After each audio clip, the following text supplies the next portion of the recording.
ৰামে ৰাজ্য চৰকাৰ চলাব আৰু লক্ষ্মণে চলাব দল। মুখ্যমন্ত্ৰীক ৰাম আখ্যা দি এই মন্তব্য ৰাজ্যিক বিজেপিৰ সভাপতি দিলীপ শইকীয়াৰ। ২৬ত পুনৰ ৰাজ্যত বিজেপিৰ চৰকাৰ হ'ব বুলি দাবী কৰাৰ লগতে বিটিয়া নিৰ্বাচনত বিজেপিয়ে কোনো কম্প্ৰমাইজ নকৰে বুলি হুংকাৰ দিলে ৰাজ্যিক বিজেপিৰ সভাপতিগৰাকীয়ে। ওদালগুৰিত অনুষ্ঠিত হয় বিজেপিৰ সক্ৰিয় কাৰ্যকৰ্তা সন্মিলন আৰু যোগদান সভা।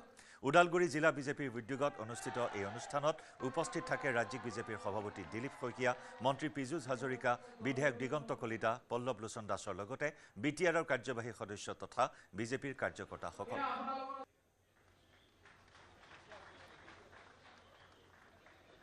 ওদালগুৰি জিলা ভাৰতীয় জনতা পাৰ্টিৰ আজি সক্ৰিয় যিসকল কাৰ্যকৰ্তা প্ৰায় ১৮০০ সক্ৰিয় কাৰ্যকৰ্তাৰ এক সন্মিলন আয়োজন হৈছে আৰু এই সন্মিলন আমি প্ৰতিগৰাকী দলীয় কাৰ্যকৰ্তাক পিটিচি নিৰ্বাচনৰ কাৰণে সাজু হ'বৰ কাৰণে আহ্বান জনাইছোঁ। বুথে বুথে যাতে সংগঠন শক্তিশালী হয়। ৮৪১টা বুথ আছে ওদালগুৰি জিলাত, ৪টা বিধানসভা সমষ্টি, 10টা পৰিষদীয় সমষ্টি।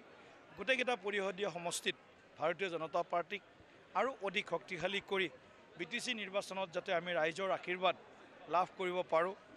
নিযুত মইনাৰ পৰা আৰম্ভ কৰি অসম চৰকাৰৰ গুডউইল মিছনৰ জৰিয়তে যি ৰাস্তা ঘাট নিৰ্মাণ ইত্যাদি যিবিলাক বিষয় আছে, সেই প্ৰতিটো জনকল্যাণমুখী আঁচনি যাতে বিটিআৰৰ ওদালগুৰিৰ জিলাৰ বসবাস কৰা ৰাইজৰ মাজলৈ লৈ যাব পাৰোঁ, তাৰ কাৰণেও কাৰ্যকৰ্তাসকলক আমি আজি আহ্বান জনাইছোঁ। আৰু বিটিআৰত যি আমাৰ সংগঠন, সেই সংগঠন পূৰ্বতকৈ অধিক আৰু মজবুত কৰাৰ কাৰণে প্ৰতিগৰাকী কাৰ্যকৰ্তাই আজি স্বতঃস্ফূৰ্ত সঁহাৰি আৰু সংকল্প গ্ৰহণ কৰিছে।